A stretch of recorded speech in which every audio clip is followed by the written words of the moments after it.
Purifícame, cuerpo de Cristo, sálvame, sangre de Cristo, embriágame, agua del costado de Cristo, lávame.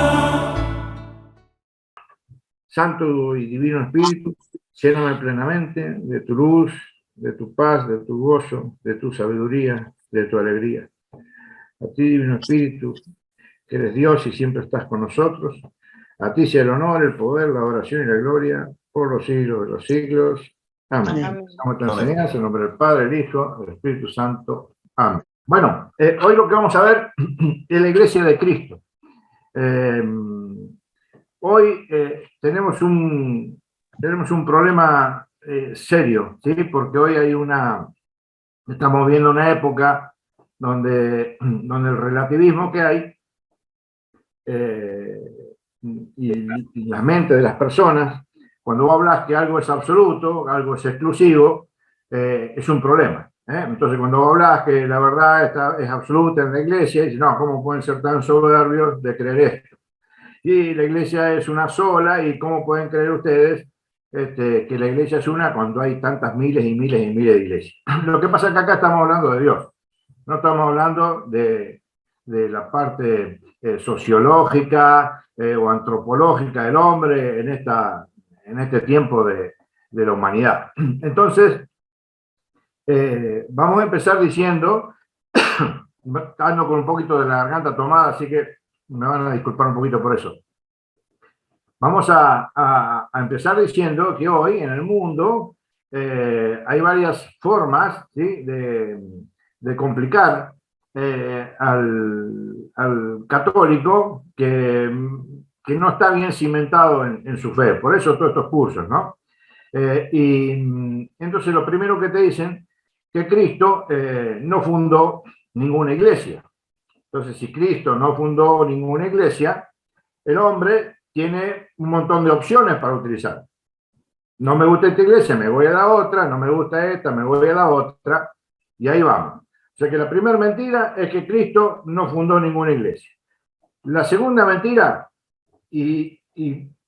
o sea, se van sumando, ¿no? Cuando una mentira no cala, viene otra, ¿no? Entonces, tenemos esta otra mentira que es que ninguna iglesia salva.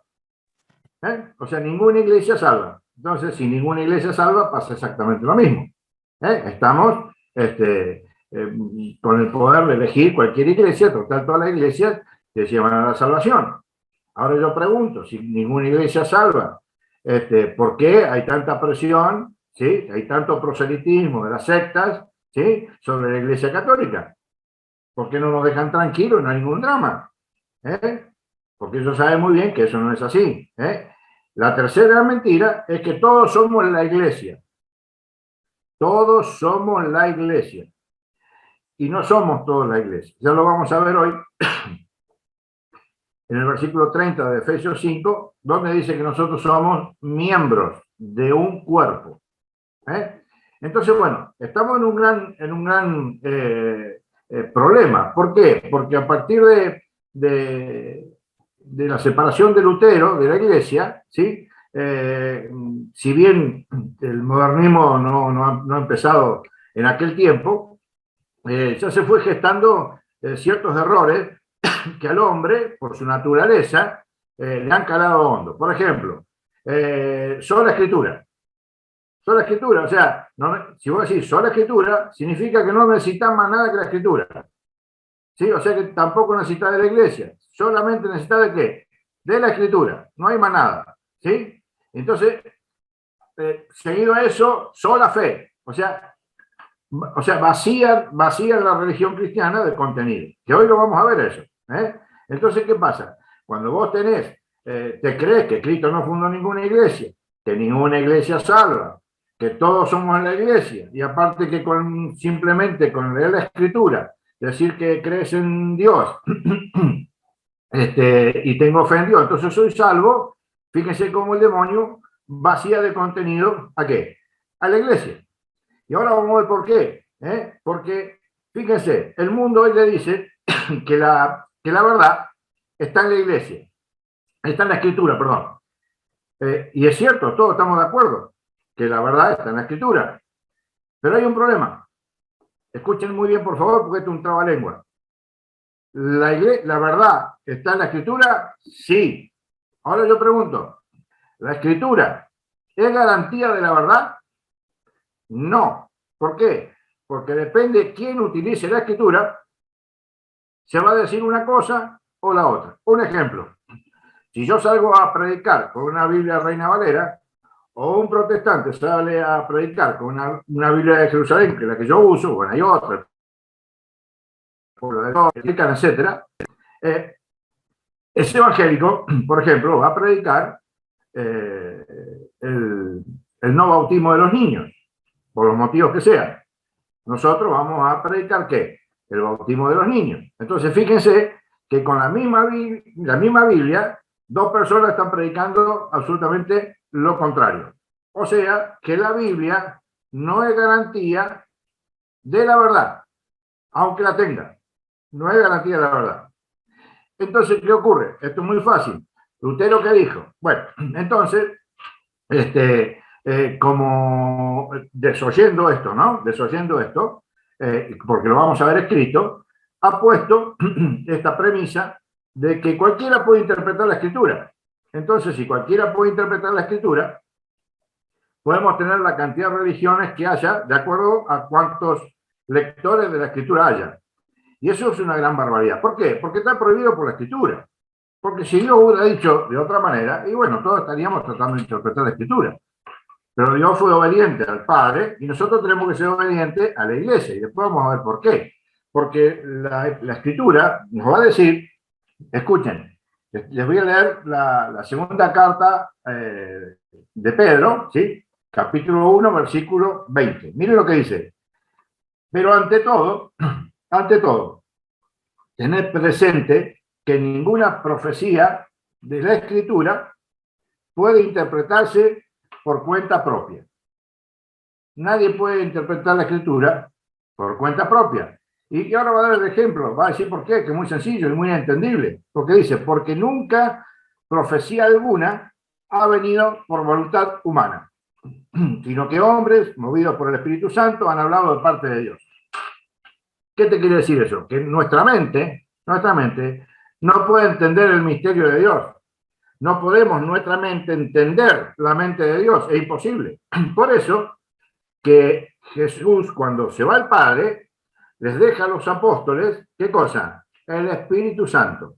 Y les va a decir, agéndenlo, Juan 16:13 del Evangelio de Juan, va a decir una cosa que es importantísima, y es que les va a dejar el espíritu de la verdad, el espíritu que les va a revelar a los apóstoles, por consiguiente a la iglesia, ¿sí? La verdad. ¿Por qué? Porque la verdad el hombre no la puede encontrar si no la encuentra a través de la inspiración del Espíritu Santo.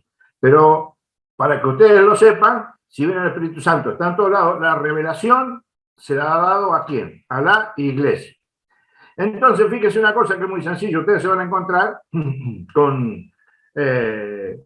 así como decías vos, Gustavo, muchos sacerdotes, bueno, hay un problema serio, ¿no es cierto? Porque cuando muchos sacerdotes hablan de Jesús, y se olvidan, como los protestantes, lo mismo, ¿no? Se olvidan de la iglesia. Y olvidarse de la iglesia es olvidarse de Jesús en su totalidad. ¿Por qué? Porque la iglesia es el gran sacramento que Dios nos ha dejado, ¿para qué? Para que sea el administrador de la gracia. ¿A través de qué? De los sacramentos menores. El gran sacramento, la iglesia. Los demás sacramentos que le dan la gracia, que son los 7 sacramentos que conocemos todos. Bautismo, confirmación, reconciliación, comunión, etc. Entonces, fíjense una cosa acá, que Dios es tan perfecto, pero tan perfecto, que este detalle no se le escapó. No se escapó de este detalle. Entonces, si bien la Escritura... la Escritura dice que la palabra de Dios, allá en 2 Timoteo 3:16, dice que la palabra de Dios es útil para enseñar, para argumentar, para refutar, etc. Pero la misma Escritura que dice eso, dice dónde está la verdad. Y nosotros no podemos desconocer eso. Es central. Miren, si nos vamos a la primera carta de Timoteo, en el capítulo 3, versículo 15, la misma Biblia, la que todos dicen que tiene la verdad y lo que dice ahí hay que creer, sí, dice que la verdad se encuentra en la iglesia. Escúchenlo.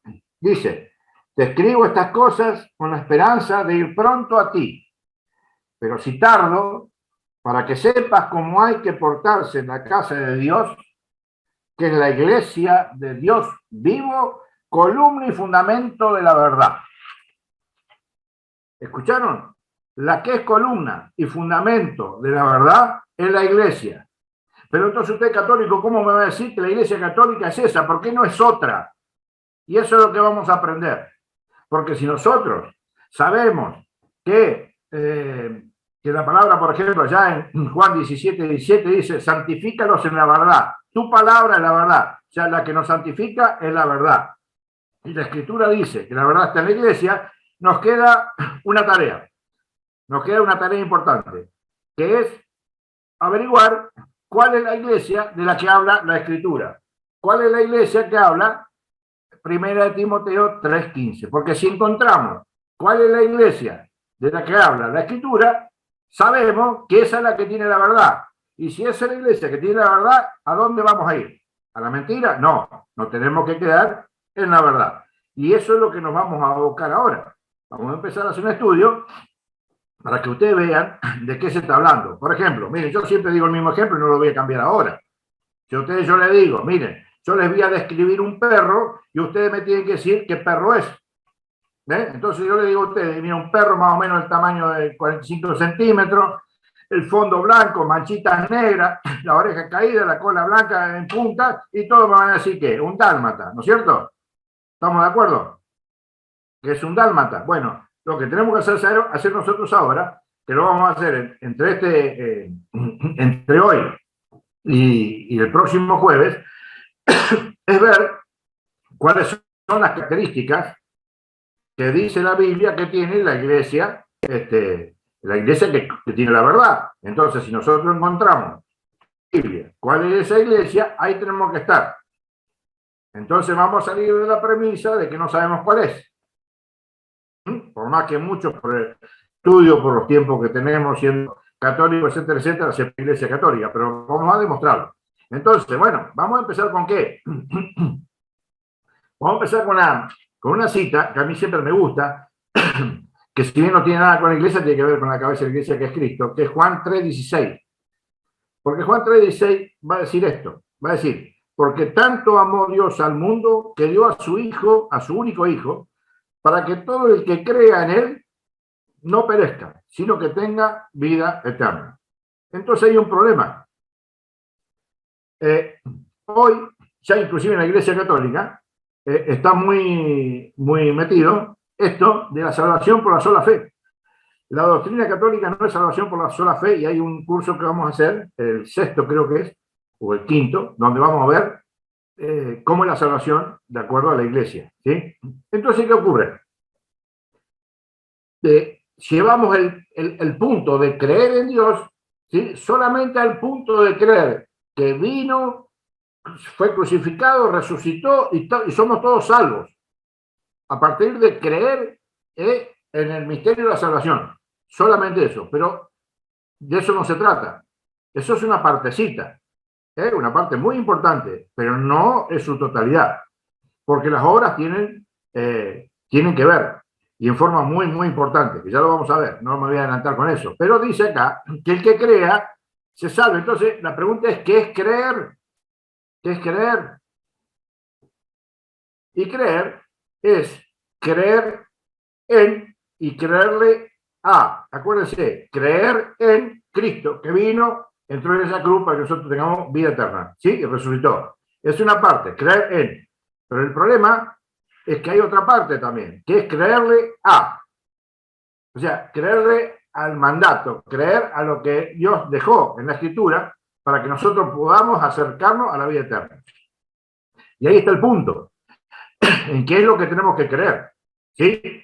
Y lo primero que tenemos que creer es en la iglesia. ¿Por qué? Por varios motivos, que ahora lo vamos a ir viendo con la Biblia, ¿no es cierto? Con capítulos y versículos. Pero la iglesia es central, porque la iglesia es parte de Cristo, es el cuerpo de Cristo. Y es la que tiene la verdad. Y es lo que estamos buscando, saber cuál es esa iglesia que es el cuerpo de Cristo, que ahora vamos a ver la cita. Entonces es muy sencillo. Si yo estoy en esa iglesia y Dios le dejó el Espíritu Santo para que se revele todo por completo en esa iglesia, y esa iglesia tiene la verdad, yo tengo que creer en esa iglesia. Traducido de otra manera, si esa iglesia sería la católica, tendríamos que creer en el sacramento de la reconciliación con un sacerdote y no solito en nuestro dormitorio. Tendríamos que creer, ¿sí?, que en el pan y el vino está el cuerpo, sangre, alma y divinidad de Cristo. Y tendríamos que creer que María fue asunta al cielo, y que María, y que esto y que lo otro, etcétera, etcétera. Toda la doctrina católica por completo. Eso es lo que deberíamos creer. Entonces, vamos a empezar cuando Jesús va a decir una cosa importantísima, y lo vamos a ver allá en Marcos 3:13. Hasta ahora leí con la escritura, ahora voy a leer un poco. A mí me gusta leer con la escritura, pero se demora un poquito, entonces, bueno, estamos siempre con el tiempo mezquino y eso, así que lo voy a pasar a leer acá de la pantalla, la cita bíblica. Y vamos a leer Marcos 3:13. En el capítulo 3 de Marcos, en el versículo 13, hay una cosa muy bonita, y es importante, porque los católicos tenemos que entender esto. Tenemos que entender que siempre, toda la acción es unidireccional, siempre es Dios, Dios. ¿Sí? Nosotros tenemos la voluntad y la libertad para aceptar, no aceptar, etc. Pero fíjense cómo dice la escritura en Marcos 3:13, cuando elige a los apóstoles. Va a decir, subió al monte y llamó a los que él quiso. O sea, Dios eligió a los que él quiso. Cuando dice subió al monte es porque dentro de la humanidad completo eso significa, ¿no? Que dentro de la humanidad eligió a 12 personas, que él quiso que esas 12 personas estuvieran con él, y vinieron a él. O sea que todos aceptaron ese mensaje, ese llamado de Dios. Voluntariamente fueron a Cristo, que los llamaba. Y fíjense cómo sigue la escritura. Dice, e instituyó a 12. Si dice instituyó a 12, es porque no existía. Cuando uno instituye algo, cuando uno crea algo, es porque antes no existía. Entonces fíjense cómo Jesús instituye a 12 personas, nuclea a 12 personas, ¿sí? Y va a decir después dos cosas importantísimas. Para que estuvieran con él, tuvieron 3 años con él, ¿sí? Para un lado, para el otro, aprendiendo ¿qué? La doctrina. Y para enviarlos a predicar. Escuchen qué bonito. Y para enviarlos a predicar. Este es ahora vamos a ver, sobre todo Gustavo, con lo que preguntaste hoy, que esa es la misión de cualquier cristiano. Es prepararse, para eso está la confirmación, la comunión. ¿Prepararse para qué? Para salir al mundo, ¿a qué? A confesar la fe que ha recibido. No solamente eso, sino extenderla y defenderla. Por eso que fíjense que acá hay una cosa muy bonita, porque este envío que estamos hablando, en la escritura se ve muy detallado en el Evangelio de Mateo. En el Evangelio de Mateo, en el último capítulo, el capítulo 28, en el versículo 19, ¿sí? O sea, Jesús se ha resucitado, se le presenta a los apóstoles y los va a mandar, les va a hacer el envío. Y fíjense qué bonito lo dice, porque dice, y pues, o sea, fíjense que no les preguntan, por eso que yo te decía que hay que tener cuidado con los términos, porque acá no es una opción. No es una opción si vos querés o no querés. O sea, vos podés tener la decisión de no hacerlo, o sí de hacerlo.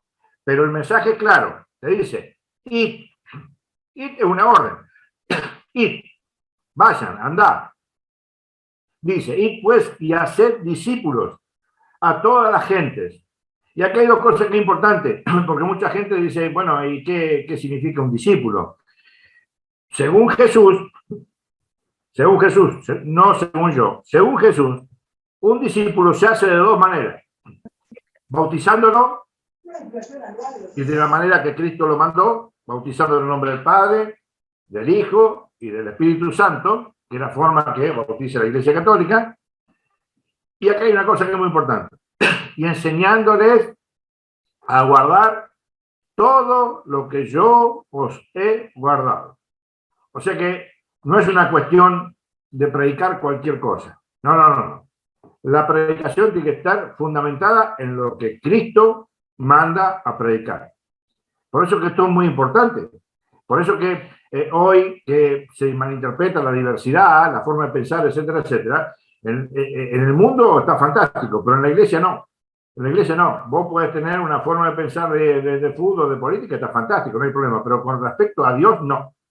No. Por eso que Dios manda a enseñar todo lo que Él le mandó. ¿Para qué? Para que exista una unidad. Una unidad de fe, una unidad de bautismo, una unidad en general.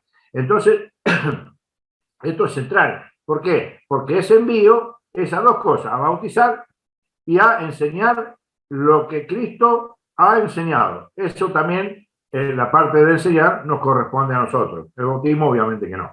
En algunos casos sí, pero no. Solamente en excepciones. Y después vamos a ver que ese mismo envío, cuando lo vemos en el Evangelio de Marcos, es un poco más duro. Es un poco más duro y no admite otro tipo de interpretación que la literal, que como se la refiere. Y miren lo que dice. Esto vamos a ver en el Evangelio de Marcos 16, 15. Miren cómo lo dice. Dice, y les dijo, id, ¿ve? Otra orden, id por todo el mundo y proclamad la buena nueva a toda la creación. El que crea, ¿se acuerdan Juan 3:16? Para el que crea, acá, el que crea y sea bautizado, ¿se dan cuenta que el bautismo es necesario para la salvación? Tienes que creer y ser bautizado. Ojo que hay un montón de energías también dando vueltas por ahí con respecto a esto. Pero esto es muy claro. El que crea y sea bautizado se salvará. El que no crea se condenará. Entonces aquí hay una cosa que es muy importante. Primero, en estas dos citas, Mateo 18, 28, 19 y Marcos 16, 15, vamos a ver dos cosas importantes, porque nosotros tenemos que demostrar ahora cuáles son las características de la Iglesia de Cristo. Y la Iglesia de Cristo tiene 4 características que no hay ninguna otra iglesia que las tiene. Las vamos a ver ahora. Primero, que es una. Segundo, que es católica. Tercero, que es apostólica. Y cuarto, que es santa. ¿Sí? Entonces, miren, vimos dos citas. Una dice, vayan, hagan discípulos. La otra manera, lo otro la misma. Vayan, prediquen a toda criatura. ¿Sí? Entonces, fíjense una cosa que es importantísima. Habla de a toda criatura, a todos los pueblos. Y eso es lo que la iglesia es católica, significa universal. Por eso que la iglesia es católica, que es para todo el mundo. La iglesia es para todo el mundo, por eso que es católica. Pero no es un nombre. Si bien nosotros decimos, la identificamos como Iglesia Católica, Apostólica Romana, la iglesia no es que le hayan elegido un nombre. No. No, la iglesia es católica, es una característica de la iglesia, que es católica, que es la característica de Cristo. Cristo es católico, porque Cristo vino a entregar su vida, su sangre, ¿para qué? Para la salvación del mundo completo. Nadie está por fuera de esa salvación, porque Dios dice, ya en 1 Timoteo 2:5, dice que Dios quiere, escuchen, dice, Dios quiere que todos se salven y lleguen al conocimiento de la verdad. Y estamos buscando la iglesia que tiene la verdad. Por eso que es importante estar en la iglesia de Cristo. ¿Por qué? Primero, porque está Cristo. Y segundo, porque esa iglesia tiene la verdad. Y tercero, porque en esa iglesia vas a encontrar las características que Dios quiere para esa iglesia. Para empezar, que es católica, es para todo el mundo. Segundo, que es apostólica. ¿Por qué? Porque esa iglesia, el mandato de ir a predicar a todo el mundo, a toda criatura, es dado ¿a quién? A los apóstoles. Y con un mensaje muy claro que es, vayan y prediquen lo que yo les he mandado, no lo que ustedes entendieron, ni lo que ustedes piensan, ni como... No. Por eso que así, en el mundo de hoy, esto confronta.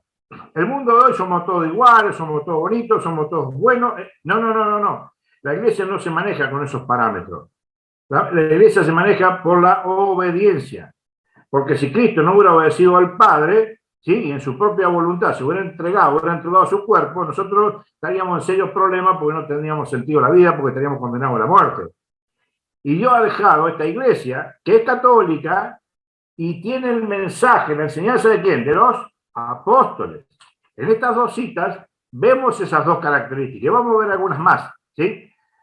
Pero yo quiero pasar a una cita que es muy importante. Esta es muy importante. Esta cita tienen que hacer el esfuerzo de memorizarla, ¿sí? Y escucharla y analizarla.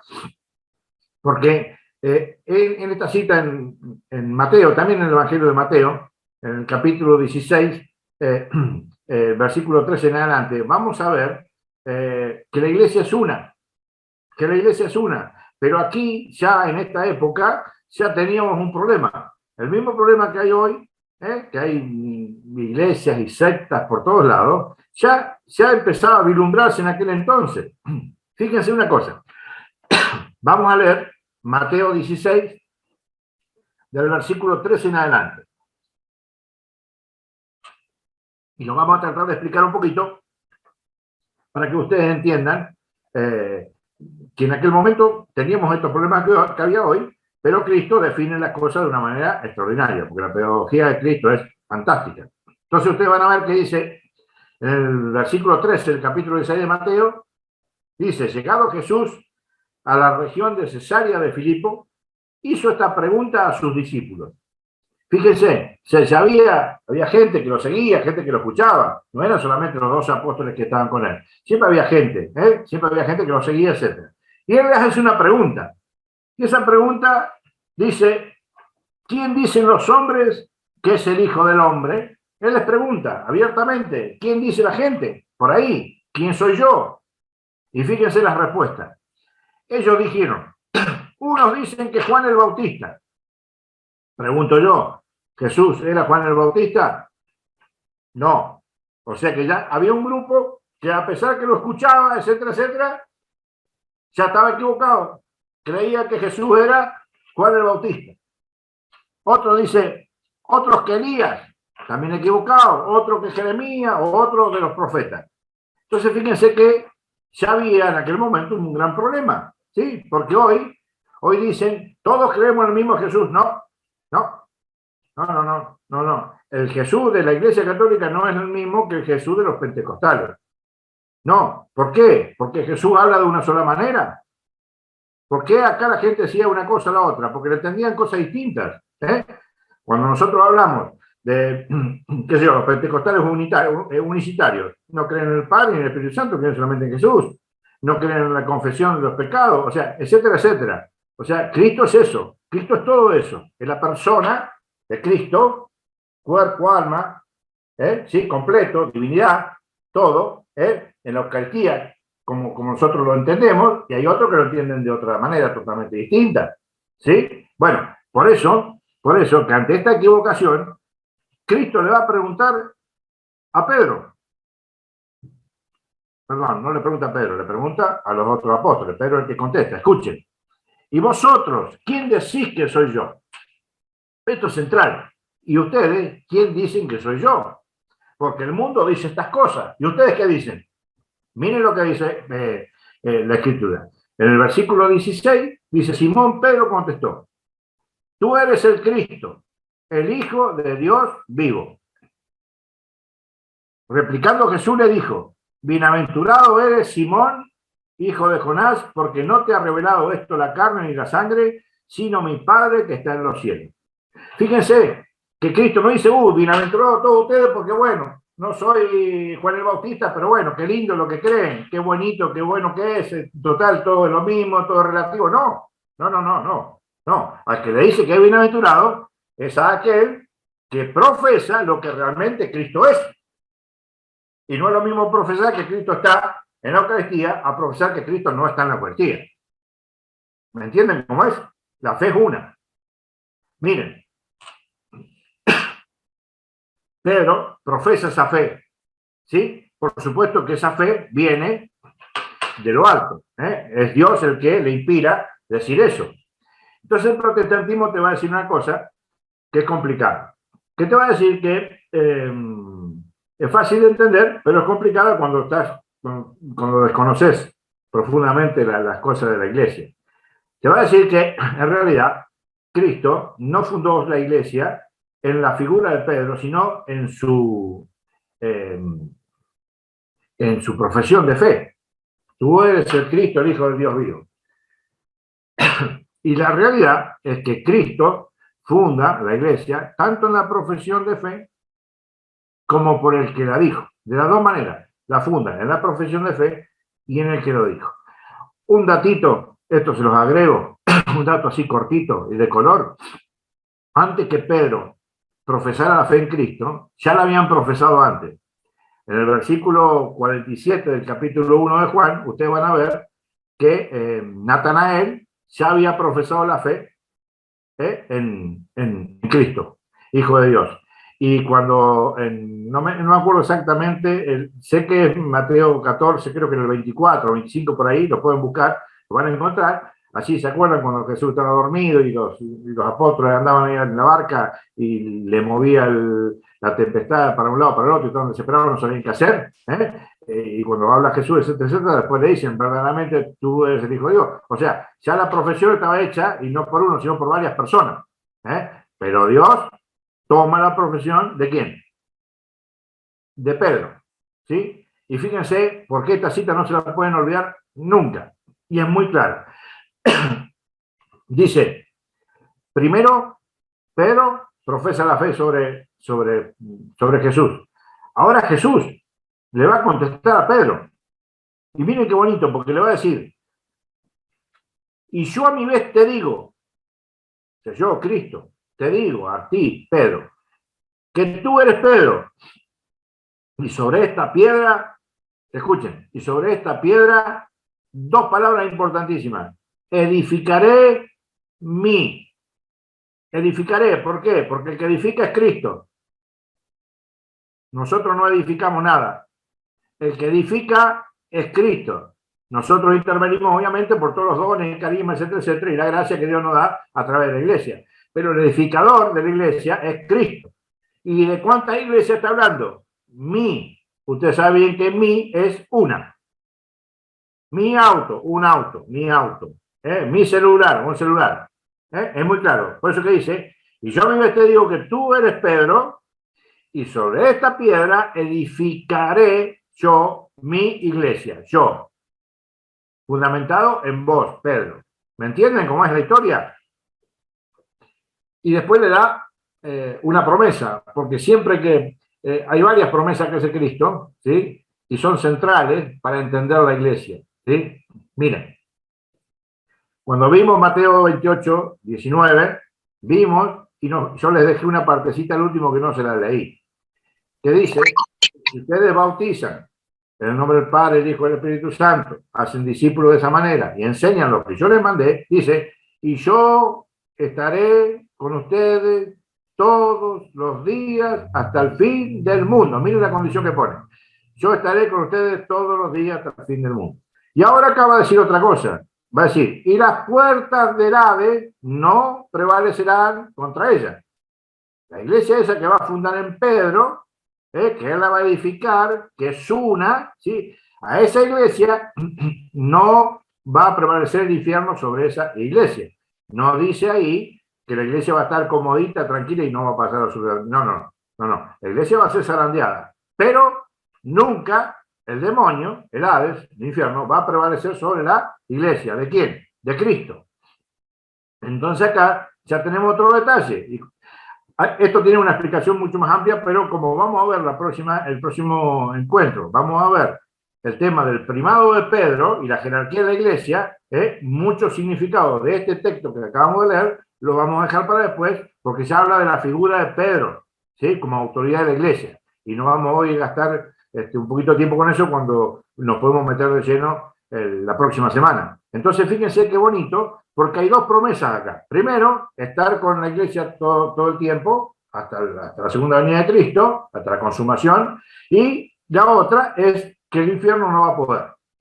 Por eso, fíjense que esto yo por ahí se los voy a mandar el material, pero ahora les explico una cosa. San Belarmino, allá en el año,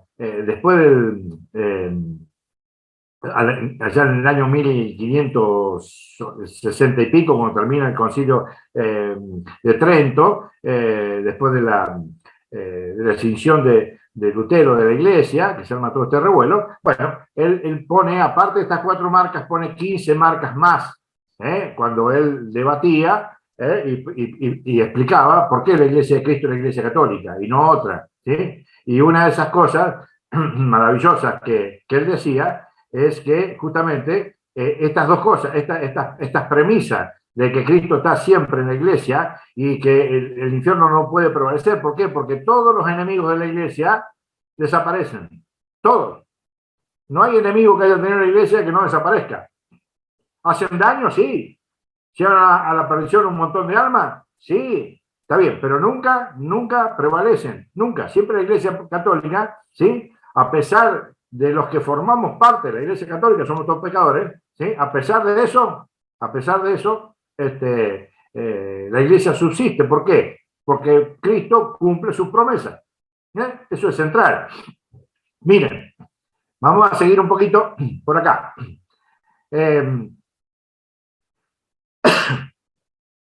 En el capítulo 2, del versículo 20 y 21, vamos a ver que esa iglesia, porque el protestantismo te dice que el fundamento es Cristo, etcétera, etcétera. Eso lo vamos a ver en la próxima clase, ¿qué significa piedra? Porque Cristo es piedra, nosotros somos piedra y los apóstoles también son piedra. No se lo voy a tirar ahora, lo vamos a ver después. Pero hay una cosa que es importante, que en la segunda carta, del versículo 20, va a decir esto, una cosa muy interesante, para saber que hay una diferencia entre los apóstoles, piedra, y Cristo, piedra. Son cosas diferentes. Entonces, mire cómo lo va a decir. Dice que la iglesia está edificada sobre el cimiento de los apóstoles. Por eso que es apostólica. El fundamento, el cimiento, es de los apóstoles y profetas.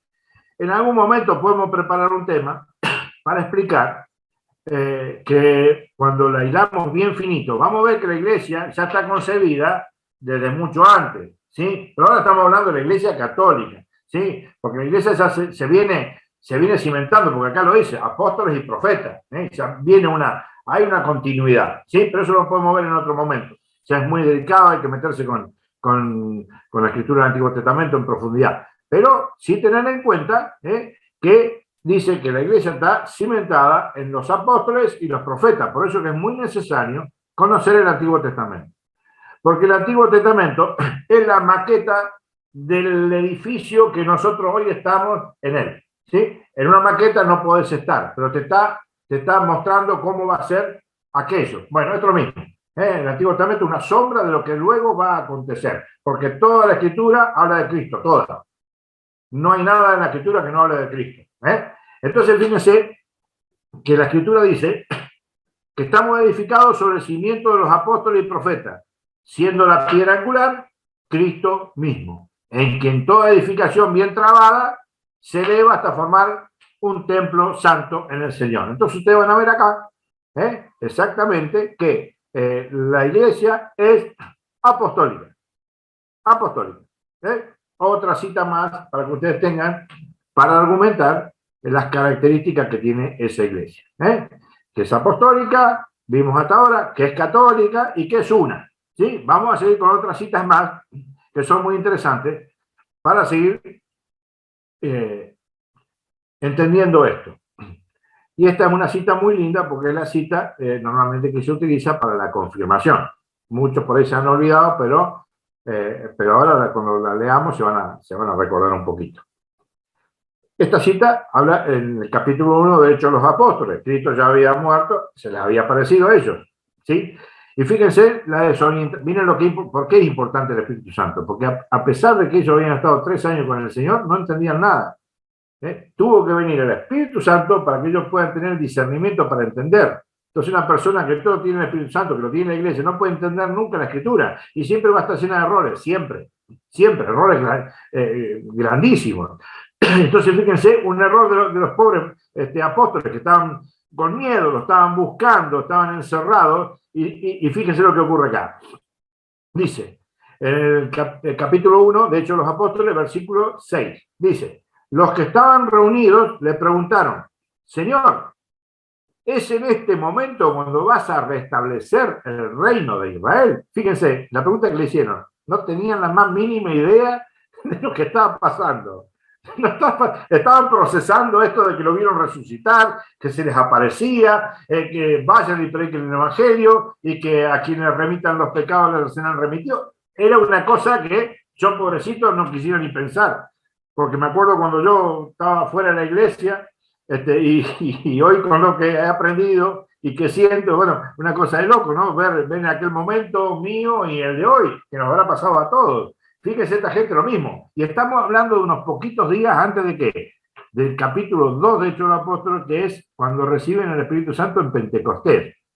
O sea que acá no sé si habrán sido 10 días antes, habrán sido 13, 12, 15, no sé, pero estaban ahí nomás, ¿sí? Y miren lo que dicen. Los que estaban reunidos le preguntaron, Señor, ¿es en este momento cuando vas a restablecer el reino de Israel?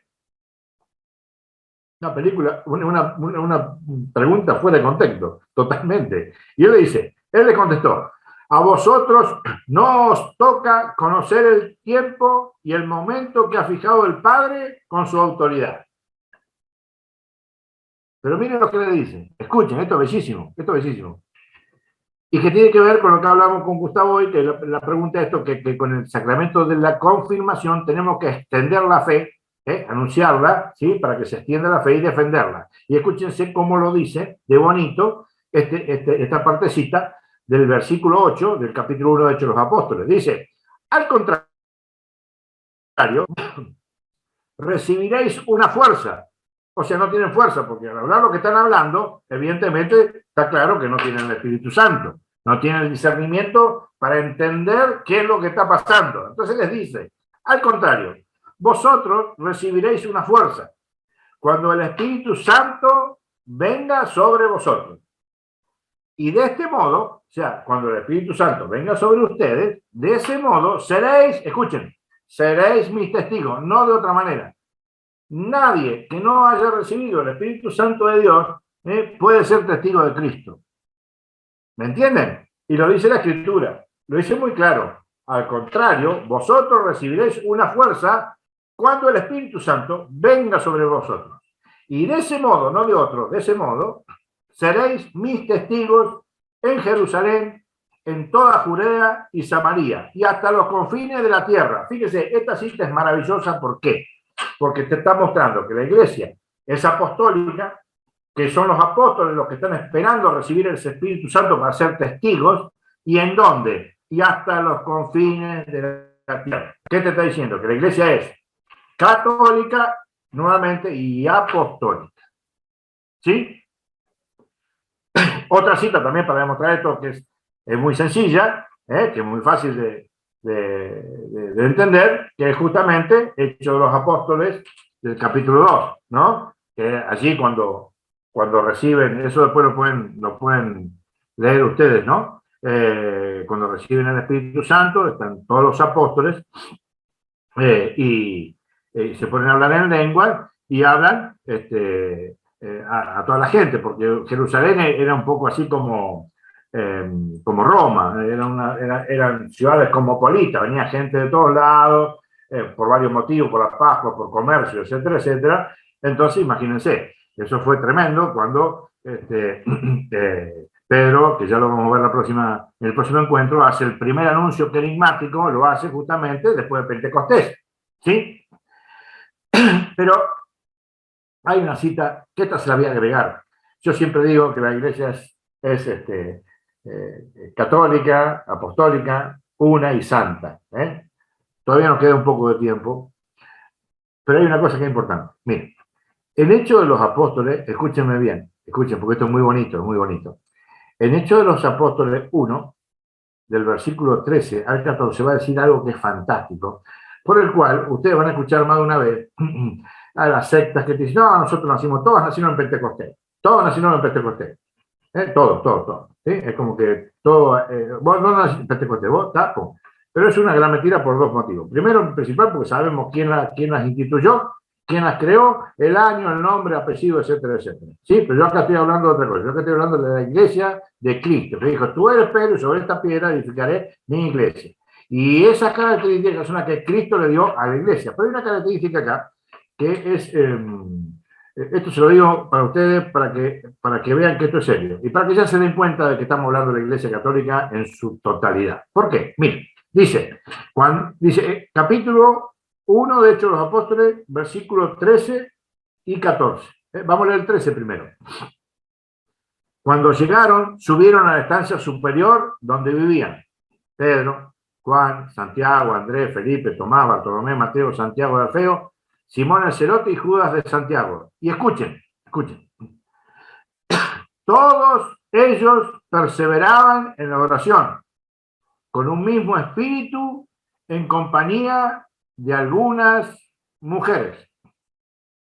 O sea, ¿qué estaban haciendo ellos? Esperando que la promesa que Cristo le había hecho, ¿cuál era? Que iban a ser sus testigos cuando recibieran una fuerza especial del Espíritu Santo. ¿Cuándo? En Pentecostés. ¿Estamos hasta ahí? Pero acá hay un punto que es bellísimo. Miren, espero que se emocionen tanto como me emociono yo cada vez que hablo de esta cita. Miren, dice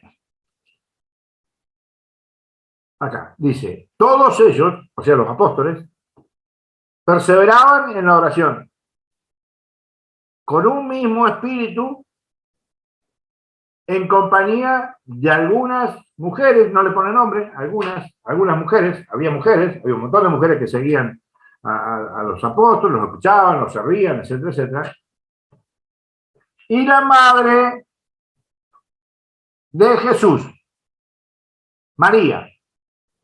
O sea, que en ese Pentecostés, en ese lugar, escondida con los apóstoles, porque también María los sostuvo a todos estos apóstoles todo el tiempo, hasta que ellos ya pudieron emplumarse, por decirlo así, cuando recibieron el Espíritu Santo, ¿sí?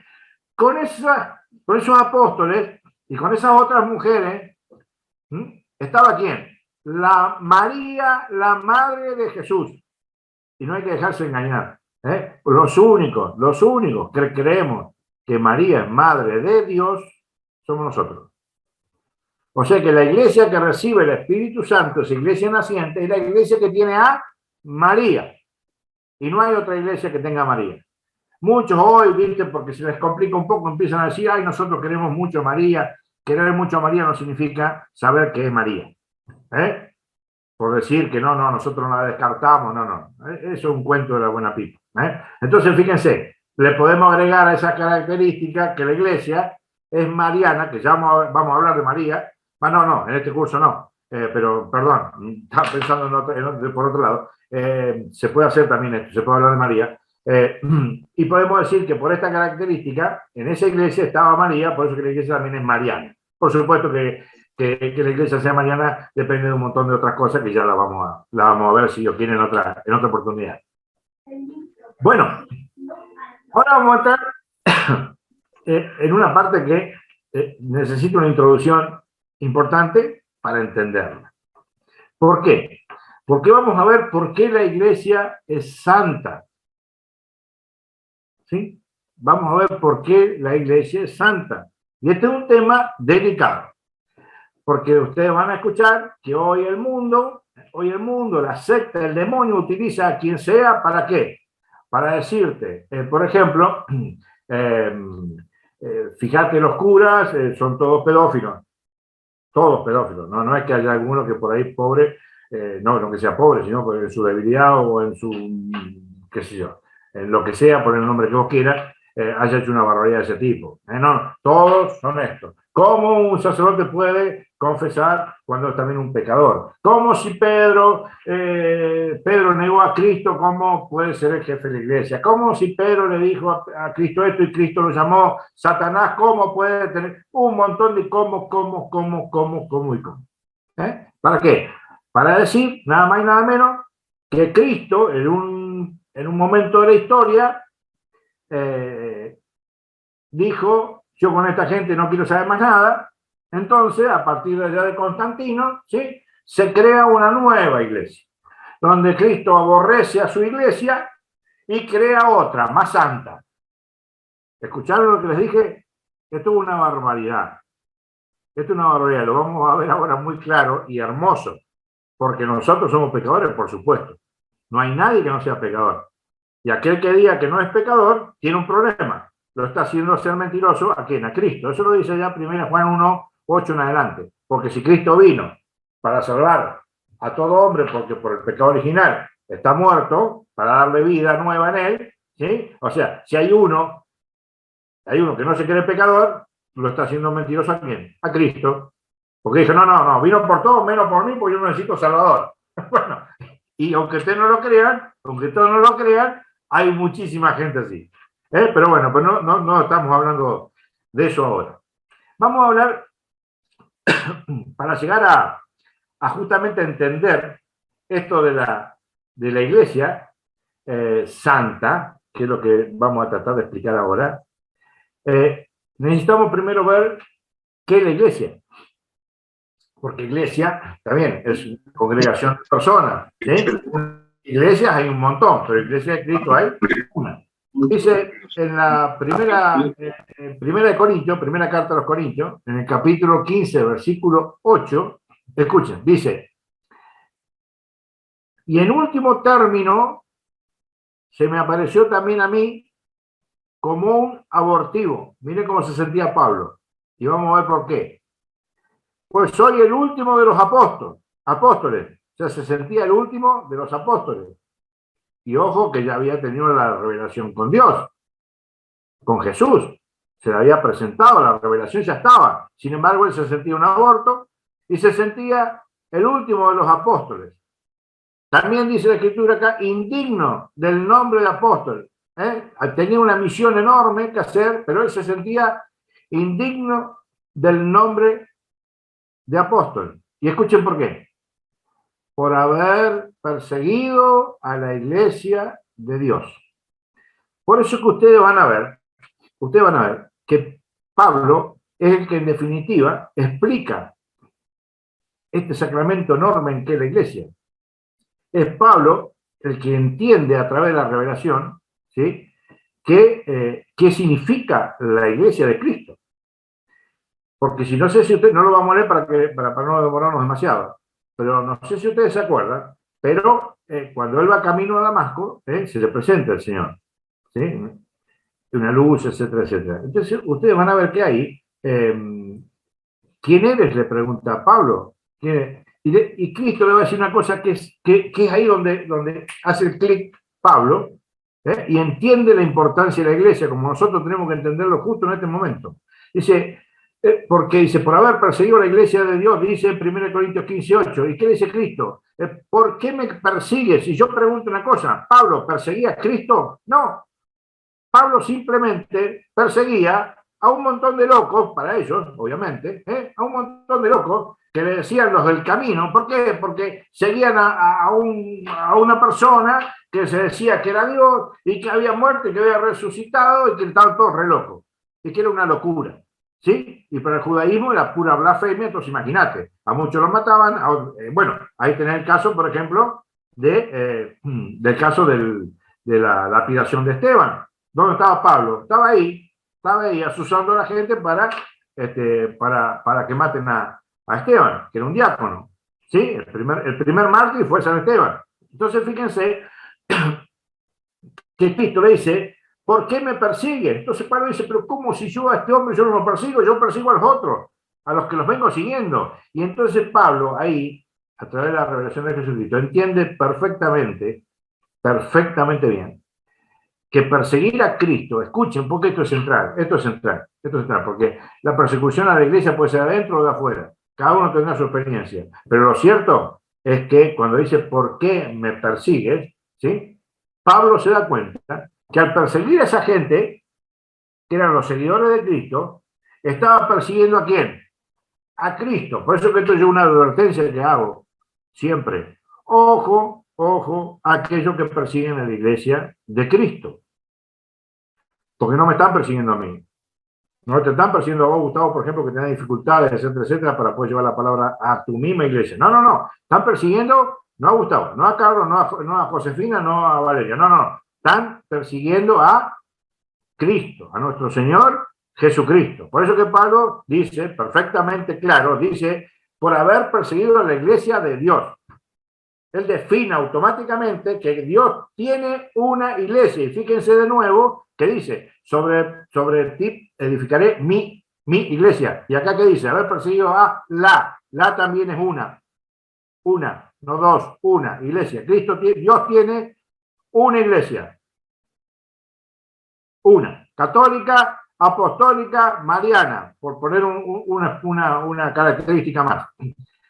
Y vamos a ver qué tiene que ver esa iglesia con Cristo. Fíjense ustedes por qué lo de Santa lo llevo despacito. ¿Por qué? Porque ustedes van a ver que Pablo hace una explicación de la relación entre Dios y la iglesia de una manera increíble, increíble. Y muy fácil para entender, muy fácil para entender. Entonces, fíjese que en el capítulo 1 de Colosenses, versículo 18, va a decir la Escritura que él, Cristo, es también la cabeza del cuerpo, que es la iglesia. Fíjense qué bonito y tan sencillo para entenderlo. ¿Qué dice? Que Cristo es la cabeza del cuerpo, o sea, usa el ejemplo de una persona, del hombre, cabeza, cuerpo. Nosotros sabemos perfectamente bien que un hombre tiene una cabeza, ¿o no? Un hombre tiene un solo cuerpo, no tiene dos cabezas. ¿Entienden? Entonces, ¿qué dice? Que Cristo es la cabeza del cuerpo. Y que ese cuerpo es la iglesia. Ese cuerpo de Cristo es la iglesia. ¿Sí? Por eso que allá más adelante el Evangelio habla esto de la higuera, la rama, el sarmiento que se corta, se seca, etcétera, etcétera. Por eso que es importante mantenerse ¿dónde? En la iglesia, que es el tronco, que es la savia del árbol del cual se nutre la humanidad. Por eso que tiene que estar ¿dónde? Dentro de la iglesia, porque por fuera no lo puede recibir. Hay unos detalles que lo vamos a ver más adelante, pero en general es así. Entonces fíjense que ahí nomás en Colosenses 1, pero ya no en el 18, en el 24 va a decir una cosa parecida. Va a decir, ahora me alegro por los padecimientos que soporto por vosotros y completo en mi carne lo que falta a la tribulación de Cristo. Escuchen, en favor de su cuerpo, que es la iglesia. Miren qué bonito. Todo el trabajo que Pablo hacía, ¿sí? Todos los dolores, las persecuciones, las cárceles, etcétera, etcétera, ¿qué hacía Pablo? Lo ofrecía a Cristo. ¿En favor de qué? Del cuerpo de Cristo. ¿Que quién es? La iglesia. En favor nuestro. Y ahí se manifiesta ¿qué? El amor al prójimo. Cuando te salís de vos mismo y podés amar al otro en lo que sea. Bueno, miren, y ahora vamos a entrar un poquito acá. En esta cita que yo les pido realmente que tengan, abran el corazón y abran el oído, porque hicimos esta introducción, ¿para qué? Para ver que Pablo, la Escritura, la Iglesia, dice esto, que la Iglesia es el cuerpo de Cristo, el cuerpo místico de Cristo, ¿sí? El pueblo de Dios es otra cosa, el pueblo de Dios podemos ser todos, pero todos tenemos que estar llamados a ¿qué? A entrar a formar parte del cuerpo de Cristo, que es del cuerpo místico de Cristo, que se ingresa, ¿cómo? ¿A través de qué? Del bautismo. ¿Sí? Entonces, fíjense, partiendo de esta figura de cabeza y cuerpo, Cristo y la Iglesia, Pablo explica todas estas situaciones comparándola ¿con qué? Con el matrimonio. Con el matrimonio. Como Cristo es la cabeza del cuerpo, el hombre es cabeza de la mujer. ¿Sí? Entonces, fíjese una cosa que acá es importante. Ojo, porque yo he tenido muchos problemas hablando de esto. Pero si me pregunta si me importa, le digo que no me importa nada. Pero para los que estamos hablando acá no estamos hablando de que si el hombre es más importante que la mujer, que si el hombre... No. Acá somos todos, en dignidad somos todos iguales. Pero la Escritura, y lo van a escuchar ahora, dice que el marido es cabeza. ¿Por qué? Simplemente para hacer una comparación, ¿sí? Para poder entender por qué la Iglesia es santa. Y esto es central.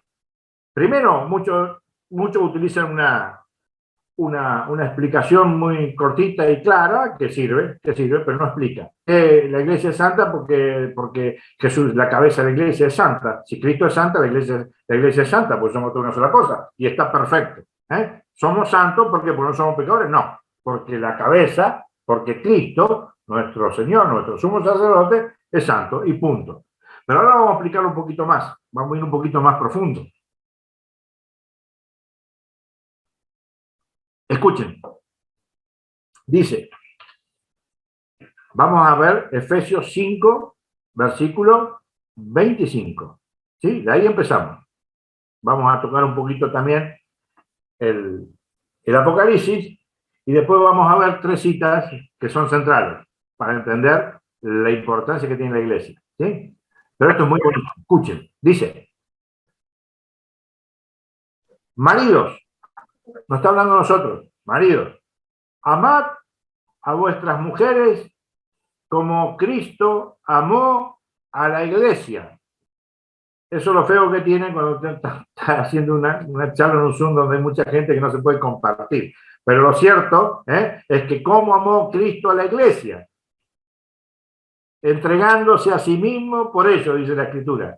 O sea, Cristo vino a entregarse por nosotros que somos su cuerpo.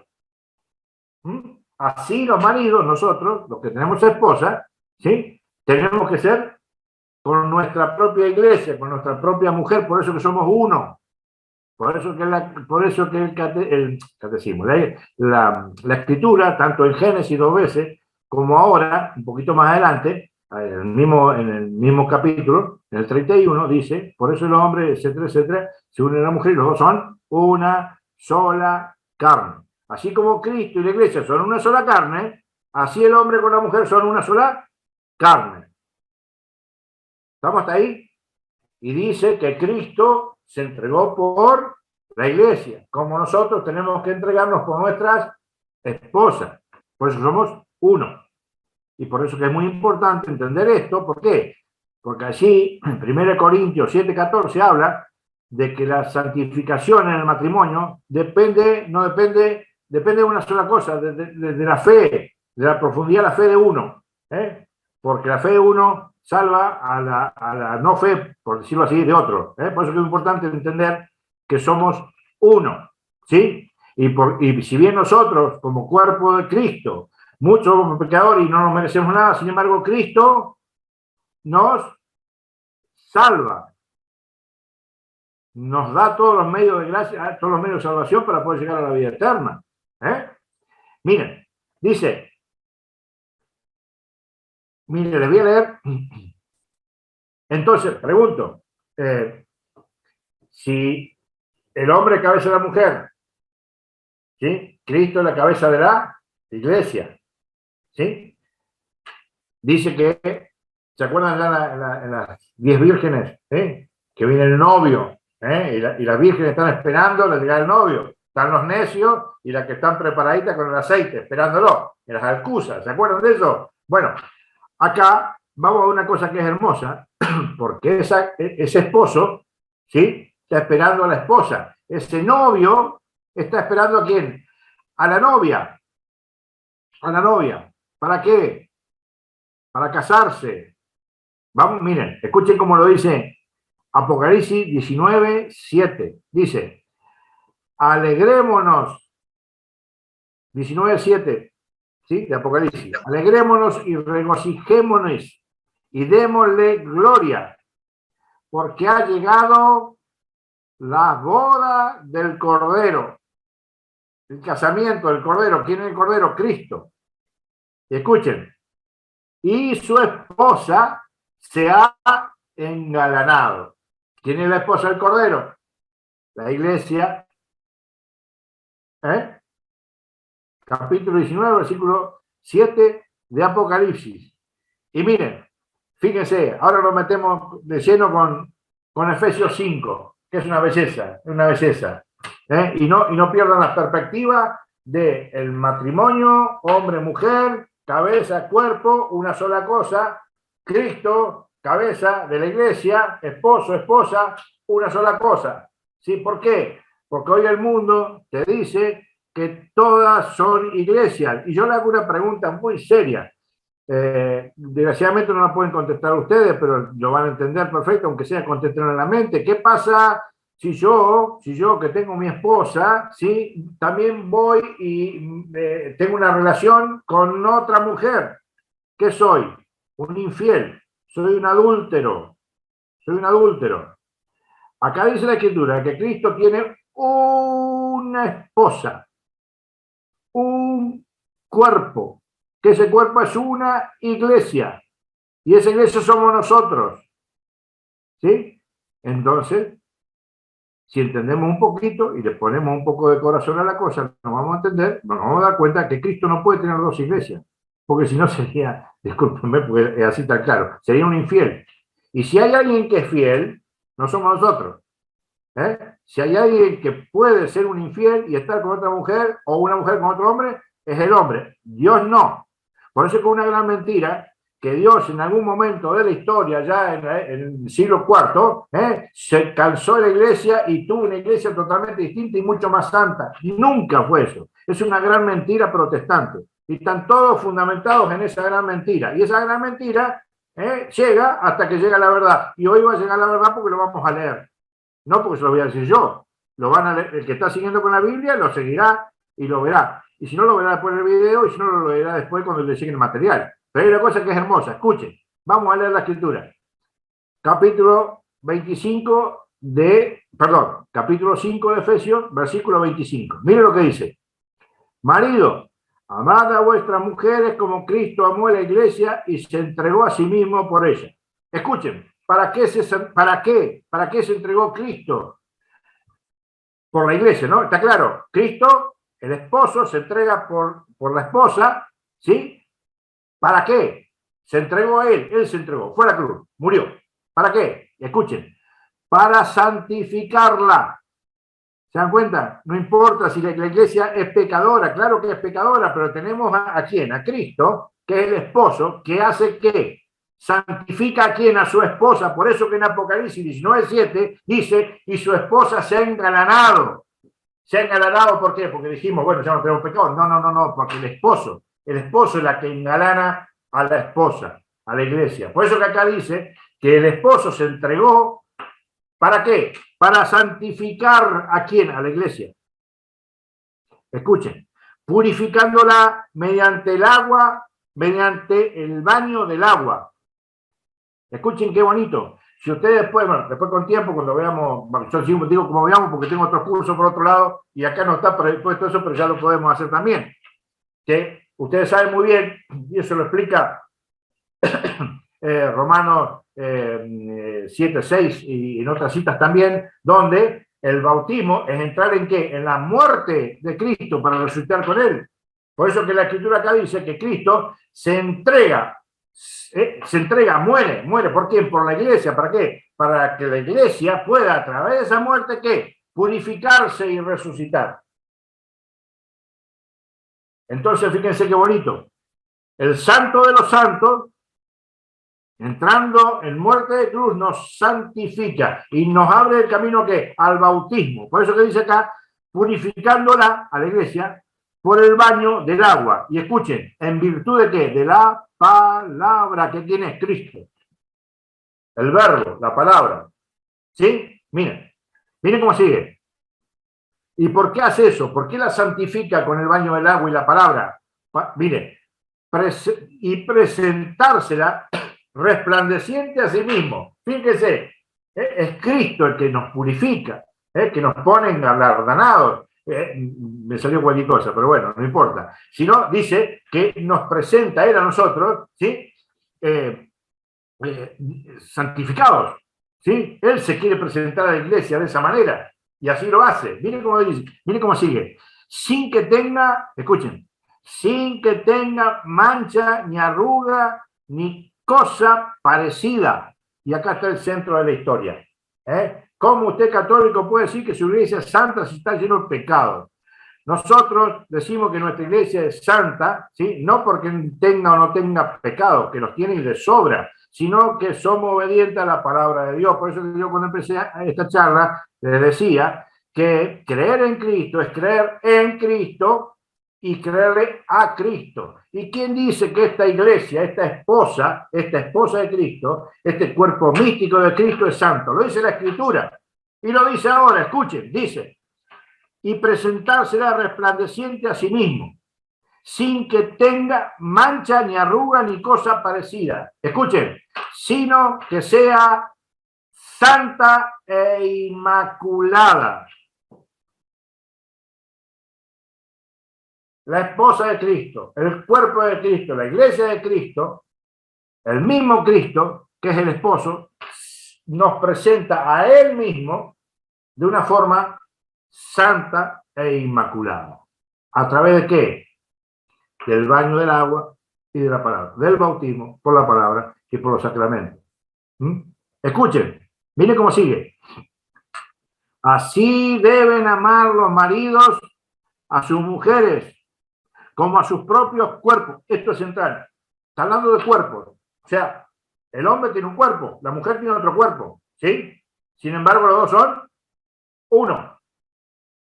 Cristo tiene un cuerpo, nosotros tenemos otro cuerpo. Sin embargo, en la comunión eucarística nos hacemos uno. Entonces dice Cristo, así deben amar los maridos a sus mujeres como a sus propios cuerpos. Por eso que dice, amar al prójimo como a ti mismo. ¿Qué te está diciendo? Que vos te amás demasiado. Ahora, el tema no es que vos te ames demasiado, sino que ames al otro. Entonces dice que los maridos tienen que amar a su cuerpo, al cuerpo de la mujer como al de ellos mismos. Y escuchen, el que ama a su mujer se ama a sí mismo. ¿Y de quién está hablando Cristo? De nosotros, no, está hablando de Él. Yo me amo a mí mismo, no porque me ame a mí mismo, me amo a mí mismo porque amo a mi iglesia. En el amor a mi iglesia me doy cuenta que yo tengo amor, porque esta comunidad de personas, que es la Santísima Trinidad, ¿qué necesidad tenía de crear al hombre? ¿Saben cuál es la necesidad? Que era puro amor. Ese amor lo tenía que volcar en algo. ¿Y dónde lo volcó? En el amor al hombre. Al punto que Dios envió a su Hijo. ¿Para qué? Para que nosotros podamos tener vida en Él. Y esto es central. Miren cómo lo dice. El que ama a su mujer se ama a sí mismo. Cristo nos ama profundamente. Y nos está explicando que no importa nuestros pecados. No importa nuestros pecados. Para eso dejó el sacramento de la reconciliación. Para eso nos dejó la predicación, el sacerdocio, etcétera, etcétera. ¿Sí? La iglesia como medio de obtención de gracia para acercarnos a Él, para poder amar. Y escuchen, esto es central. Porque nadie, y menos Él, aborreció jamás su propia carne. ¿Cuál es su propia carne? La iglesia. Él tomó carne, la encarnación en María, y María que es parte de la iglesia, es la madre de la iglesia, la madre de Cristo, nuestra madre, nuestra hermana. ¿Me entienden cómo es? Entonces mira lo que dice, que nadie aborreció jamás su propia carne, por eso que jamás Cristo, una vez que instituye la iglesia, la puede aborrecer. Y ahí está la explicación de por qué no le dijo a Pedro, no, mirá, vos sos muy incrédulo, que si yo voy a 4 tipos. No, para nada. La decisión ya estaba, ¿me entienden? Porque no pasa por si sos mejor o peor. Porque Cristo, para manifestar su gloria, nunca ha elegido un docto, jamás. Miren, ¿quieren dar una vueltita por la historia de la salvación? Muy fácil. Abraham, 90 años, La mujer no podía tener hijos, miren la edad que tenía. Sin embargo, el padre de la fe y toda la historia la hace a partir de Abraham. Otro ejemplo, qué sé yo, el rey David. De todos los hermanos que tenía David, era el más flacuchento, los otros eran unos fenómenos atléticos, qué sé yo, y de quién se valió Dios, de David. Moisés, que era tartamudo, había matado un egipcio, se tuvo que ir. Miren, todo así. Pedro, quien era un pescador, el único erudito más o menos ahí era Pablo, pero era judío. Así, ¿me entienden? O sea, porque Cristo de la nada hace las cosas nuevas. Y ese es el punto, porque jamás Dios aborrece a su propio cuerpo. ¿Me entienden? Mire, dice, porque nadie aborreció jamás su propia carne. Antes bien, escuchen, antes bien, la alimenta y la cuida. Si amás a tu esposa, la alimentás, la cuidás, la amás, la sostenés, la escuchás. ¿Sí? Y miren, dice, lo mismo que Cristo a la iglesia. ¿Y cómo te cuida Cristo? Con personas que te llevan la doctrina como corresponde. Con el sacerdote que te debería predicar lo que corresponde. Te hace entrega de qué? Del baño, del agua, de la palabra, de la comunión, etcétera, etcétera, etcétera, etcétera. ¿Qué hace Cristo con su iglesia? La alimenta y la cuida, jamás la aborrece. Por eso que este argumento protestante es un delirio. Lo que pasa es que desgraciadamente, si te pones a pensar y ves que empezás a entender, a creer que entender algunas cositas por la lógica, pero esto no se entiende por lógica. Porque ¿qué lógica hay en que Cristo ame a nosotros que lo estamos matando con nuestros pecados todo el tiempo? ¿Hay lógica desde el punto de vista humano? No, pero desde el punto de vista de Dios sí. Y nosotros tenemos que tener ese Espíritu Santo. ¿Para qué? Para tener la misma lógica que Dios. Y poder amar, escuchen, a nuestra iglesia. Porque nuestra iglesia no es lo mismo que una iglesia distinta. Y hoy vos escuchás, no, sí, todo lo mismo. Hoy hay gente que va a la misa y va a la misa protestante. No, porque es lo mismo, no tienen ni idea de lo que están hablando. No tiene idea. No, pero el sacerdote hace la transubstanciación. Ah, no, ¿de dónde? Eso era antes. Eso era antes del Concilio Vaticano I. ¿De qué estás hablando, por Dios? Ya no se cree. Mira, hay una estadística que el 70% de la gente católica hoy, esta estadística es de Estados Unidos, no sé, acá debe ser parecido, un poquito más, menos, no importa, pero el 70% de la gente hoy no cree en la presencia real del cuerpo, sangre, alma y divinidad de Cristo en la Eucaristía. ¿Me entienden como la historia? Pero Cristo, a pesar de toda esa barbaridad, Cristo, ¿sí?, no aborrece jamás a su cuerpo. Lo alimenta y lo cuida. Miren, dice, pues somos, escuchen, pues somos miembros de su cuerpo. ¿Se acuerdan que yo le dije que no éramos la iglesia, como creen todos los protestantes? Bueno, le preguntó a un protestante y dice, no, yo soy la iglesia. Ajá, mira qué bárbaro. Nosotros creemos que hay una sola. Y bueno, entonces, ¿qué son? Nosotros somos miembros de la iglesia. ¿Por qué? Porque justamente Efesios 5, capítulo 30, dice que nosotros somos miembros de su cuerpo. Y para terminar, miren, para terminar, vamos a ver tres citas que son centrales. Y si las conocemos, nos vamos a dar cuenta el sacramento enorme que tenemos con la iglesia, de donde nos tenemos que nutrir, porque nosotros no nos podemos nutrir de afuera. Mucha gente va y hace estudios de no sé qué, no sé cuánto, con gente que está por fuera totalmente de la doctrina, y de ahí no te alimentás, porque Cristo dice que Él alimenta y cuida a quién, a su hija para adentro, ¿sí? Es como una madre que alimenta, por ejemplo, a un niño. ¿Cómo lo alimenta? Adentro de su casa, con los pechos, cuando son más chiquitos, pero siempre adentro. Miren, Pablo, lo que hablamos hoy, ¿se acuerdan que hablamos de la revelación de Pablo? Que Pablo explicaba perfectamente cómo se sentía él por haber perseguido a quién, a la iglesia de Cristo, no otro, a la iglesia de Cristo, ¿sí? Y bueno, y a partir de ahí, cómo él se convirtió, etcétera, etcétera. Pablo es el que define toda la historia, todo lo que es definición sobre la iglesia. En los evangelios lo hace Cristo, ¿sí? Pero en la parte de las cartas apostólicas, Hechos de los Apóstoles, etcétera, la mayoría son todas situaciones donde el que la interpreta es Pablo. Y Pablo va a decir una cosa que es central. Miren qué bonito lo dice, porque esto es bárbaro. En el capítulo 3 de Efesios, es por eso que si ustedes quieren ver realmente la iglesia, quieren burguetear un poquito y escudriñar la escritura, ir para un lado para el otro, agarran la carta de Efesios, es maravillosa, maravillosa. Miren lo que dice, Efesios 3:8 dice, a mí, el menor de todos los santos, me fue concedida, esta gracia. Vamos a ver de qué gracia está hablando Pablo. La de anunciar a los gentiles la inescrutable riqueza de Cristo. Fíjense, él mismo está diciendo, ¿sí?, que Dios le concedió a él una gracia específica, de ir a mostrarle cuál era el proyecto de salvación que Dios tenía para el mundo. Y escuchen muy bien, porque acá hay algo que es importante. Acá muchos empiezan a hablar, no, porque allá, que Habacuc, que no sé cuánto. Y aquí hay una cosa que es central. Nadie, absolutamente nadie conocía el misterio de salvación para el hombre hasta que Cristo se lo muestra, ¿sí? ¿A quién?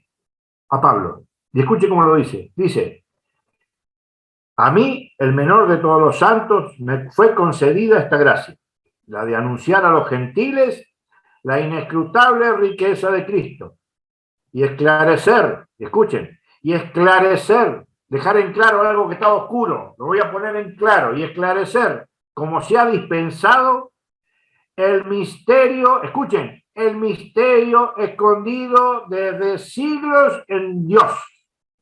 O sea, que hay un misterio, ¿sí?, que estaba escondido en Dios desde los siglos, desde siempre. Y vamos a ver a qué se refiere. Creador de todas las cosas. Escuchen. Para que la multiforme, las muchas formas de la sabiduría de Dios sea ahora, en el tiempo actual, en aquel tiempo, ahí, y a partir de ahí hasta la eternidad, estamos en el último tiempo, ¿sí? Sea ahora manifestada, escuchen, a los principados y a las potestades en los cielos. ¿Qué significa eso? Que los poderes en el cielo, llámese ángeles, llámese lo que se llame, ¿sí?, recibieron una manifestación, y los poderes acá también recibieron una manifestación. Algo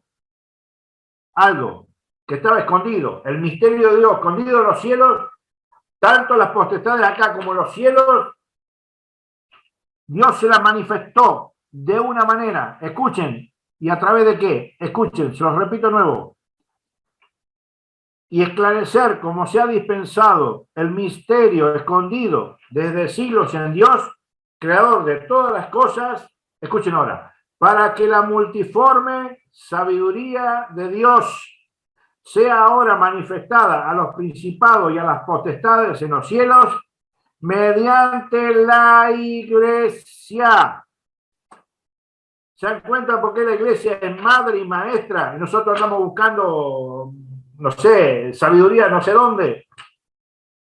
La iglesia. Por eso que cuando alguien a usted le dice, no, Jesús, no, la iglesia. Porque Jesús hizo todo para que la iglesia sea la que te alimenta, te cuida, te lleva a Dios a través de los sacramentos, etcétera, etcétera. Porque a Dios llegamos, ¿cómo? A través de la iglesia. Entonces, hacia Dios, a partir de Pablo, se le da a conocer al mundo entero, ¿a través de qué? De la iglesia. ¿Me entienden? Muchos dicen, bueno, entonces, ¿cómo es esta historia? Porque yo le doy, Dios está en todos lados y yo le doy gloria a Dios en todos lados. No. Ustedes esa deben estar, pero recontracansados de escuchar esas cosas. Que yo no voy a la iglesia porque yo le doy gloria a Dios cuando estoy durmiendo, cuando estoy viajando, bueno, sí, es otra cosa. Que vos tengas a Dios en tu corazón está bárbaro, pero no puedes tener a Dios en tu corazón si no haces lo que Dios te pide. Y Dios es muy claro en estas cosas. Miren, recién vimos el capítulo 8 hasta el 10 de Efesios, 3, 8 al 10. Un poquito más adelante, en el mismo capítulo 3, en el versículo 20, escuchen lo que va a decir acá. Porque esto es central. Esto es central. No nos podemos nosotros dejar influenciar de que hoy ya las cosas son diferentes, hoy hay un montón de iglesias, que en todas las iglesias está la verdad. No. La verdad es una, y esa verdad está toda, completa, en un solo lugar. La iglesia católica. No, bueno, pero aquello, mire, y todo lo que haya, escuchen esto por favor, todo lo bueno que haya fuera de la iglesia católica es porque salió de la iglesia católica. ¿Me entienden? Si hay algo bueno en los luteranos es porque lo tomaron de la iglesia católica, no inventaron nada porque la revelación ya está cerrada con el último apóstol. ¿Me entienden? Y esa revelación fue dejada aquí, en la iglesia. ¿A través de qué? De la escritura, de la tradición y del magisterio de la iglesia. O sea que no hay nada para inventar. Y cualquier dogma que se vaya desarrollando, no evolucionando, desarrollando, ¿es a través de qué? Del Espíritu Santo que le habla a quién? A la iglesia y a la jerarquía de la iglesia. Entonces, fíjense qué bonito, cómo va a decir acá esto que es central, que vos no le puedes dar gloria a Dios en cualquier lado. No, escuchen cómo dice la Escritura. A aquel que tiene poder para realizar todas las cosas incomparablemente mejor de lo que podemos pedir o pensar, conforme al poder que actúa en nosotros, a Él, a Cristo, a Él, la gloria en la iglesia y en Cristo Jesús, no en cualquier lado, no. La gloria a Dios se le da en la iglesia. ¿En cuál iglesia? En su iglesia. ¿Y cuál es su iglesia? La que edificó en Pedro, la que es apostólica, la que es mariana, la que es una, la que es santa, la que es católica y tantas otras cosas que vamos a ver después. En esa iglesia se le da gloria a Dios, no en otra. ¿Sí? Y escuchen, por cuanto esto es central, empezar a gustar la palabra de Dios, a gustar. ¿Vieron cuando ustedes se comen un caramelito que adentro tiene juguito? ¿Sí? Y estás esperando que se vaya gastando hasta que llegara el juguito porque es más dulce. Bueno, acá hay una partecita en esta cita, que es eso. Les digo un pequeño ejemplito como para ubicarlo, porque la palabra es hermosa y cada palabra tiene una importancia, porque ¿qué puede tener más importante esta cita que estás leyendo que la gloria a Dios se le da en la iglesia? Hay una cosa que es tan importante como esa y que sigue ahora. Y la pregunta es, ¿y hasta cuándo? Dice, por todas las generaciones y todos los tiempos. Amén. Así sea. ¿Qué significa eso? Que a Dios se le da gloria en la iglesia que Él fundó por todas las generaciones y por todos los tiempos, ¿no? Hasta que llegue un tal Lutero, hasta que llegue un John Smith, hasta que llegue un Carlos Parán, hasta que llegue no sé quién, y arma una iglesia que es iglesia de Él, pero no de Cristo. Porque por eso, que esto es importante. Escuchar que dice, yo estaré con ustedes todo el día hasta el fin del mundo, las puertas del Hades no prevalecerán sobre ella, y toda la generación y por todos los tiempos la gloria a Dios en la iglesia. Son cosas centrales, porque ¿qué te están diciendo? ¿Qué te están diciendo? Que después de esto no hay más nada. Todo que Dios te da, todo, lo encontrás en dónde? En la iglesia. En la iglesia. Yo voy a decir que no hay cosas buenas, sí hay cosas buenas. Eso la vamos a ver cuando veamos que la salvación de Dios, el dogma de que la salvación de Dios está en la iglesia, que hay un atenuante, que después lo vamos a ver y vamos a ver qué significa. Porque una cosa que sea excepción, hay veces que lo hacen como una regla. ¿Me entienden? Y ahí está el error. Entonces, claro, si a lo que es excepción lo damos como regla, no importa. ¿Para qué va a tener esta iglesia si aquello es lo mismo y aquello es lo mismo y aquello es lo mismo? Pero hoy hemos visto que no es lo mismo. Para nada es lo mismo. Y escuchen qué bonito, porque vamos a terminar con esta cita. Con esta cita terminamos. Y vamos a tocar un pedacito del catecismo, ¿sí? Que ahora les voy a decir cuáles son los numerales donde está todo esto que hemos hablado, una parte, por supuesto, ella lo habla más general, y después lo pueden leer, obviamente, dice cosas muy bonitas. Pero vamos a ver ahora una cosa que esto es central, esto es central. Efesios 1:22. Yo les pregunto una cosa. Si ustedes tuvieran un prototipo, o sea, si yo le pregunto a cada uno, a ver, ¿qué sería lo que ustedes desean para su vida? Entonces uno me dice que yo, bueno, un auto, una casa, los chicos que estén bien, papá. Entonces vos me das toda una lista enorme de cosas, ¿sí? Y resulta ser que yo mañana vengo y te las doy. Las tenés todas completas. ¿Qué puedes decir vos? Que estás pleno, no necesitas más nada. Viene otro y te dice, che, yo te ofrezco, no me ofrezcas más nada. ¿Qué me vas a ofrecer si yo lo que tengo ya es todo lo que yo necesito? Es todo lo que hay, no hay más nada, yo con esto estoy bárbaro. Sí, perfecto. Ese es el concepto que nosotros tenemos que entender de la iglesia, porque lo digo yo, no, porque lo dice la Escritura. La Escritura. Y escuchen lo que dice, que esto es hermoso. Efesios 1:22. Escuchen. Bajo sus pies sometió todas las cosas y le constituyó cabeza suprema de la iglesia. Miren, está hablando que el Dios Padre, ¿sí?, puso todas las cosas bajo los pies de ¿quién? De Cristo.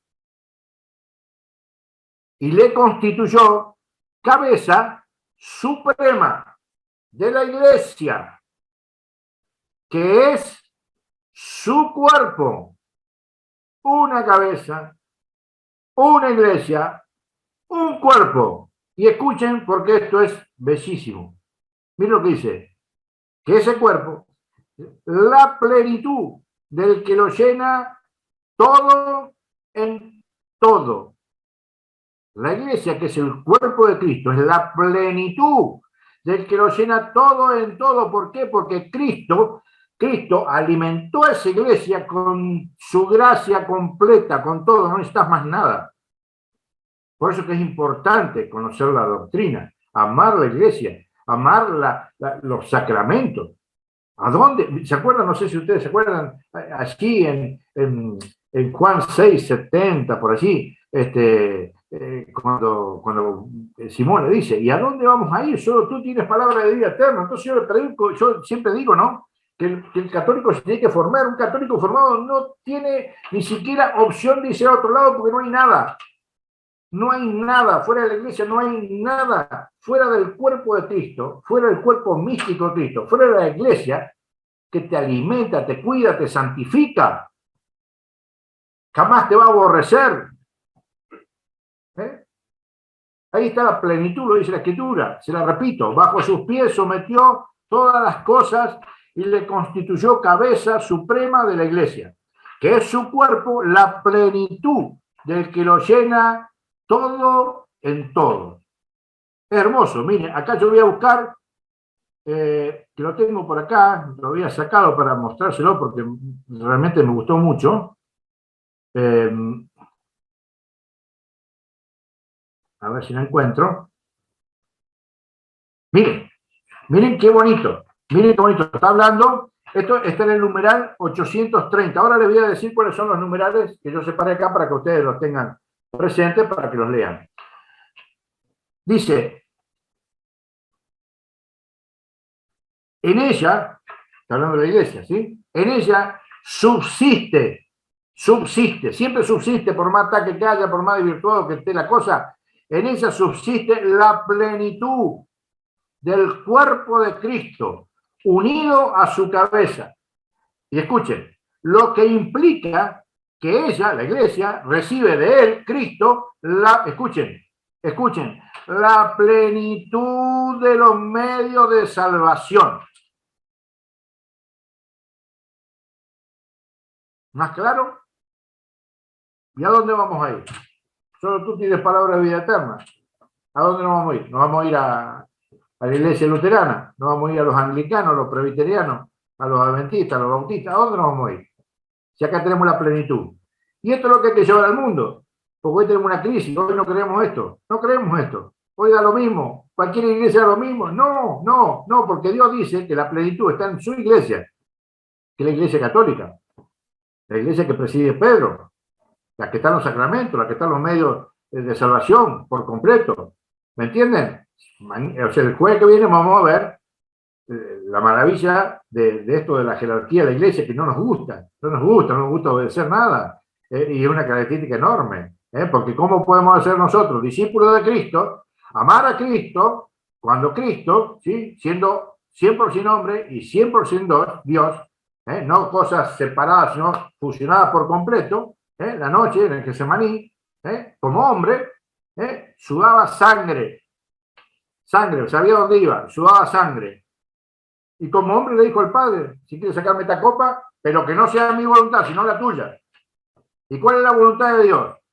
Que encontremos la plenitud, que nos alimentemos, que nos cuidemos, que seamos santificados. ¿Dónde?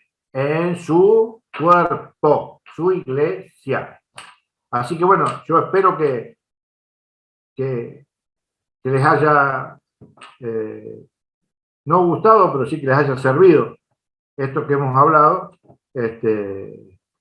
para poder seguir avanzando y para poder seguir conociendo un poquito de nuestra iglesia, que es central la iglesia. O sea, si ustedes conocerían y pudieran aprender en profundidad lo que es la iglesia, lo demás no tiene sentido. ¿Por qué? Porque no es que no tenga sentido, el sentido lo tiene, por supuesto, pero me refiero al conocimiento. El conocer la iglesia significa que conocer la verdad, y la iglesia tiene el depósito de esa verdad. Entonces no hay que salir a buscar la iglesia afuera, ni nada por el estilo. Lo único que hay que saber que es más importante tener el catecismo de la iglesia, tener la Biblia, tener el magisterio de la iglesia o algún libro que hable de la tradición de la iglesia, porque la iglesia se hizo a través de la sangre de los mártires, que hay unas historias impresionantes, San Policarpo, San Ignacio de Antioquía y tantos otros más que dieron su sangre. ¿Por qué? Por esta iglesia, por nuestra iglesia. Y nosotros por ahí no vemos la profundidad de esto. Por eso es que es importante, con esos libros no necesitas más nada.